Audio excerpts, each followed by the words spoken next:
নমস্কার বন্ধুরা, welcome to হুদীপ sports. আর এই ভিডিওতে তোমাদের জন্য থাকছে বেশ কিছু গুরুত্বপূর্ণ খবর। তো কোথাও যেও না, শেষ পর্যন্ত ভিডিওটা দেখতে থেকে অনেক কিছু রয়েছে তোমাদের জন্য এই ভিডিওতে। এবং ভিডিওটা শুরুর আগে যারা যারা চ্যানেলে নতুন, প্লিজ চ্যানেলটিকে সাবস্ক্রাইব করে পাশে বেল আইকনটিকে প্রেস করতে কিন্তু একদমই ভুলবে না। তো শুরু করা যাক আজকের ভিডিওটা। যদি কথা বলা যায় প্রথম খবরটাকে নিয়ে, তোমাদের জানিয়ে দিই সে খবরটা উঠে আসছে চেন্নাইন এফসিকে নিয়ে। তোমাদের জানিয়ে দিই যে চেন্নাইন এফসিতে যোগ দিচ্ছেন একজন গুরুত্বপূর্ণ ভারতীয় ফুটবলার রাজ বাসফোর্ড। এই গুরুত্বপূর্ণ ভারতীয় ডিফেন্ডার তিনি যোগ দিচ্ছেন চেন্নাইন এফসিতে। মোহনবাগান এই গুরুত্বপূর্ণ ক্লাবে একটা অসাধারণ পারফরমেন্স করেছেন রাজ বাসফোর্ড, তো তিনি যোগ দিচ্ছেন চেন্নাইন এফসিতে। তো এটা চেন্নাইন এফসির জন্য কতটা ভালো খবর, তোমাদের কি মতামত এ ব্যাপারে অবশ্যই কিন্তু কমেন্ট করে জানাতে একদমই ভুলবে না। তো এই ছিল প্রথম খবরটা চেন্নাইন এফসির। এর পাশাপাশি কথা বলে নেব পরের খবরটাকে নিয়ে, যে খবরটা উঠে আসছে স্পোর্টিং ক্লাব দিল্লিকে নিয়ে। তোমাদের জানিয়ে দিই যে স্পোর্টিং ক্লাব দিল্লিতে অ্যাজ এ হেড কোচ যোগ দিচ্ছেন একজন গুরুত্বপূর্ণ পোল্যান্ডের কোচ। তার নাম, তিনি হচ্ছেন টমাস স্টর্চ। এই গুরুত্বপূর্ণ কোচ তিনি অ্যাজ এ হেড কোচ যোগ দিচ্ছেন স্পোর্টিং ক্লাব দিল্লিতে। কেরালা ব্লাস্টার্স এফসি এবং মোহনবাগানে যুক্ত ছিলেন তিনি, তো তিনি যোগ দিচ্ছেন স্পোর্টিং ক্লাব দিল্লিতে। তো এটা কতটা ভালো খবর এই ক্লাবের জন্য অবশ্যই কিন্তু কমেন্ট করে জানাতে একদমই ভুলবে না।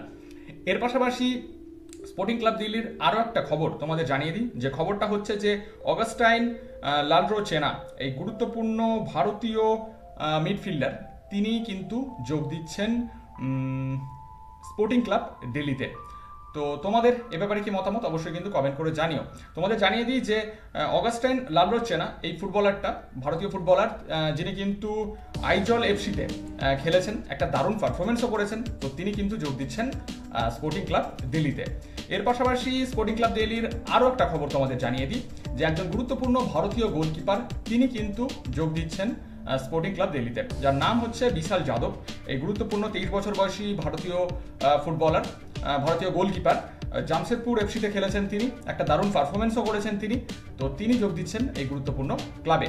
তো এটা স্পোর্টিং ক্লাব দিল্লির জন্য কতটা ভালো, তোমাদের কি মতামত অবশ্যই কিন্তু কমেন্ট করে জানাতে একদমই ভুলবে না।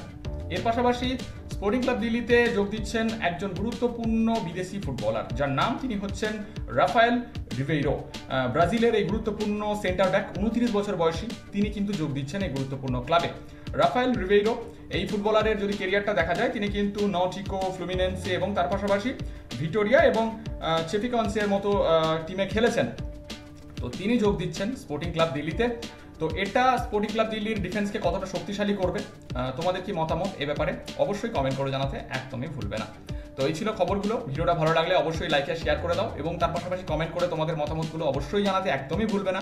এবং আমাদের চ্যানেলটিকে সাবস্ক্রাইব করে পাশের বেল আইকনটিকে প্রেস করতে কিন্তু একদমই ভুলবে না, তাহলে এরকম নতুন নতুন খবর আমাদের চ্যানেলে তোমরা সবসময় সবার আগে পেয়ে যাবে। তো দেখা হচ্ছে খুব তাড়াতাড়ি নতুন একটা ভিডিওতে। ততক্ষণের জন্য ভালো থেকো আর দেখতে থেকো হুদীপ স্পোর্টস।